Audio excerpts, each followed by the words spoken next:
αυτός που πραγματικά ήθελε να αγαπηθεί και να αγαπήσει, κατέφυγε που αλλού στον Άγιο Γεώργιο, το οποίο τη χάρη ζητούσε.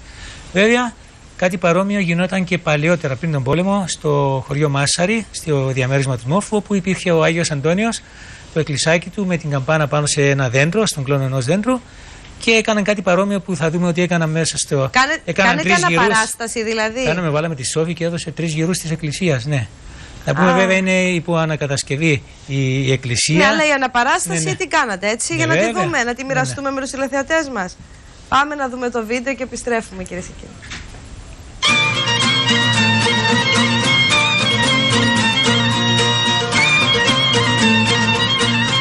Αδάμο μου, βρισκόμαστε στον Άγιο Γεώργη της Λάρνακας, είναι στο έμπα της Λάρνακας και όπως μας έχεις πει σχετίζεται με την αγάπη. Είναι ο Άγιος Γεώργης ο κοντός, γιατί στη Λάρνακα υπάρχει και ο Άγιος Γεώργης ο μακρύς. Αλλά πριν πούμε γιατί ήρθαμε εδώ στον Άγιο Γεώργη, πρέπει να πάμε λίγο πίσω στα χρόνια όπου οι κοπέλες έπρεπε να υποκύψουν στις απαιτήσεις του πατέρα και στα έθιμα ότι έπρεπε να παντρευτούν όχι αυτόν που αγαπούσαν, αλλά αυτόν που τους επέβαλε το προξενιό ή αυτόν που ήθελε ο πατέρας τους. Υπήρχαν όμως και οι κοπέλες οι οποίες πίστευαν στην αγάπη και δεν ήθελαν να ακούνε αυτά που πρόσθεζαν τα έθιμα και οι γονείς.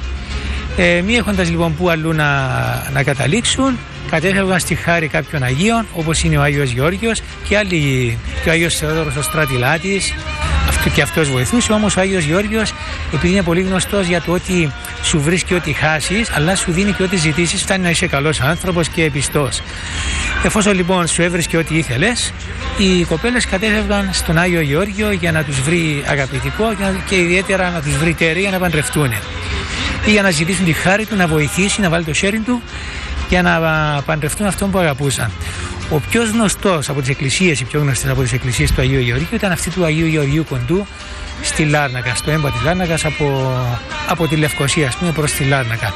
Ερχόντουσαν λοιπόν οι γυναίκες, οι κοπέλες, οι ανήπαντρες, έμπαιρναν μέσα, άναβαν ένα κερί, προσκυνούσαν τον Άγιο Γεώργιο και μετά έδιναν 3 γύρους γύρω από την εκκλησία του Αγίου Γεωργίου και μετά ξαναέμπαιρναν μέσα, έπαιρναν και μια ευλογία από τον πατέρα και πίστευαν ότι με αυτόν τον τρόπο ο Άγιος Γεώργιος σύντομα θα τους έστελε αγαπητικό και αυτός ο αγαπητικός στη συνέχεια θα γινόταν ο άντρας τους. Ήταν πάρα πολλές οι γυναίκες, ειδικά της ευρύτερης περιοχής, που κατέφευγαν ειδικά σε αυτόν εδώ τον Άγιο Γεώργιο. Βέβαια, τόσο εξωτερική όσο και εσωτερική χώροι σήμερα του Αγίου Γεωργίου του Κοντού στη Λάρνακα βρίσκονται υπό ανακατασκευή. Γι' αυτό τίποτα δεν μας θυμίζει τον Άγιο Γεώργιο που ξέραμε. Σίγουρα αυτό που θα δούμε στο μέλλον θα είναι πολύ ομορφότερο, αλλά ο Άγιος Γεώργης πάντα είναι ο Άγιος Γεώργης. Ζητούμε τη βοήθεια του Γεώργη. Είναι γνωστή και η παροιμία «Άι Γεώργη βούθα μου» ή «βοήθα μου» και εσύ τον πόδαν τάρασε ή και εσύ το χέριν τάρασε. Δηλαδή, ναι, μεν βοηθάει, ζητούμε την βοήθεια του Αγίου, αλλά και εμείς ήδη πρέπει να κάνουμε κάτι. Και είναι η αρχαία ελληνική παροιμία «Στην Αθηνά και χείρα εκείνη». Δηλαδή, τα άφηναν όλα στην Αθηνά η αρχαία, αλλά έπρεπε, λέει και ο άλλος, ναι, αλλά κούνα και εσύ το χέρι σου. Σόφη, εσύ πρέπει να δώσεις 3 γύρους γύρω από τον Άγιο Γεώργη. Είπαμε μπορεί να είναι υπό ανακατασκευή ο χώρος, αλλά ο Άγιος Γεώργης είναι Άγιος Γεώργης. Εσύ που είσαι κοπέλα ανήπαντρη, να δώσεις 3 γύρους στον Άγιο Γεώργη για να σου βρει έναν καλό τέρι.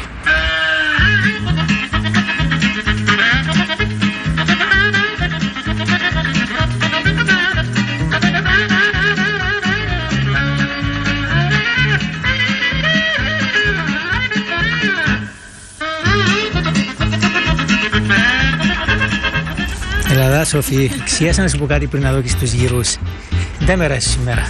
Σάββατο. Ευτυχώς, γιατί μόνο Σάββατο πιάνει το πράγμα. Οι κοπέλες έρχονται Σάββατο να δω γύρους του Αγίου Γεώργη, γιατί τις άλλες ημέρες ο Άγιος Γεώργης είναι στη Βηρητών, έχει δουλειές σου κάτω και έρχεται μόνο Σάββατο δάμε, ειδικά δάμε, έρχεται μόνο το Σάββατο. Άρα ευτυχώς που είσαι τυχερή. Άρα σίγουρα θα έβρεις τέρι. Δεν έχεις έννοια.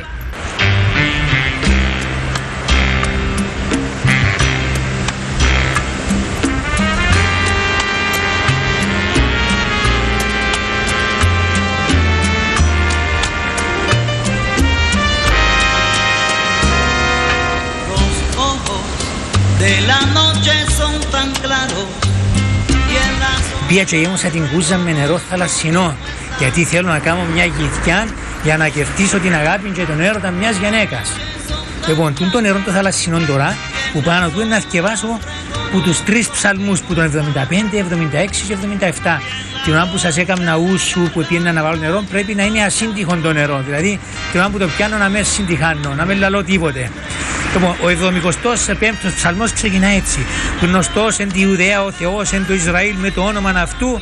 Πρέπει να το λες πολλά δυνατά, αλλά τούτοι που ρέσουν να μας βγάλουν και πελούς. Το 76.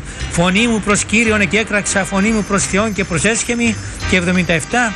Προσέχετε λαός μου, το νόμο μου, κλείνατε το ους ημών εις τα ρήματα του στόματός μου. Βέβαια, πιο μεγάλη ψαλμή, εμείς λαλούμε λίγους.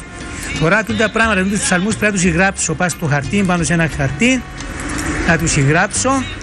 Και ύστερα τούτον το χαρτί, ματσάζω το, σχίζω το, διαλύω το μέσα στο νερό του της κούζας ή του μπότη, αν είχαμε μπότη. Δεν έχει σημασία να μπουνε. Πρέπει να είναι τσινούρκος ο μπότης, δηλαδή η κούζα ή το δοχείο μέσα στο οποίο να βάλουμε το νερό της θάλασσας πρέπει να είναι άπανος, να μην έχει ξαναχρησιμοποιηθεί τίποτε προηγουμένως. Τώρα τούτον το νερό θα καρτερώ κατά η ώρα 7 που να ανοιχτώσει και θα πάω να το σενώσω όξο που το σκαλεί εκείνες που θέλω να με αγαπήσει. Και τώρα να δείτε ότι να βγει όξο βουρητή. Πάμε να δούμε.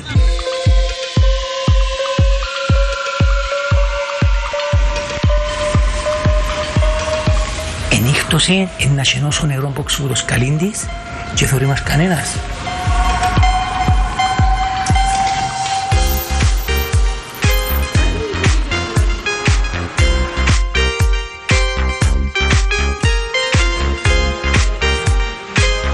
Αλλά φίλες και φίλοι, στην πολιτισμική Κύπρο σήμερα όλα τα περιμένει κάποιος. Εγώ άλλοι περίμενα να βγει ή και άλλη ομορφωνιά. Αυτός είναι σήμερα η παγκοσμιοποίηση, αυτή είναι. Όλα συμβαίνουν, όλα είναι πιθανά.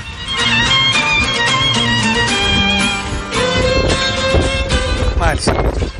Το μήλο, φίλες και φίλοι, σύμβολο του έρωτα, της αγάπης, σύμβολο του ερωτικού ενδιαφέροντος από καταβολής του κόσμου. Η Εύα πρόσφερε το μήλο στον Αδάμ για να του δείξει το ερωτικό της ενδιαφέρον. Στην ελληνική μυθολογία έχουμε το μήλο της Έριδος. Κάποιος ωραίος και προφανώς ματσωμένος για να ρίξει ένα χρυσό μήλο ανάμεσα σε τρεις όμορφες γυναίκες. Έριξε λοιπόν το μήλο της Έριδας και τσακώθηκαν όλες για το ποιος είναι αυτός καταρχήν που του δείχνει αυτό το μήλο και για ποιον ενδιαφέρεται. Πέρασαν τα χρόνια, έχουμε πάρα πολλά τραγούδια τα οποία αναφέρονται στο μήλο. Έχουμε το αρχαίο ελληνικό ρήμα μιλοβολέο, μιλοβολό, που σημαίνει ρίχνω το μήλο για να δείξω το ερωτικό μου ενδιαφέρον.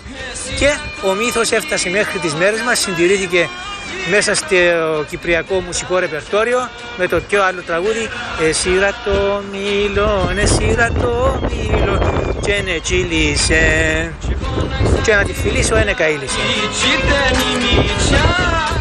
Αλλά το μήλο είναι σπουδαίο.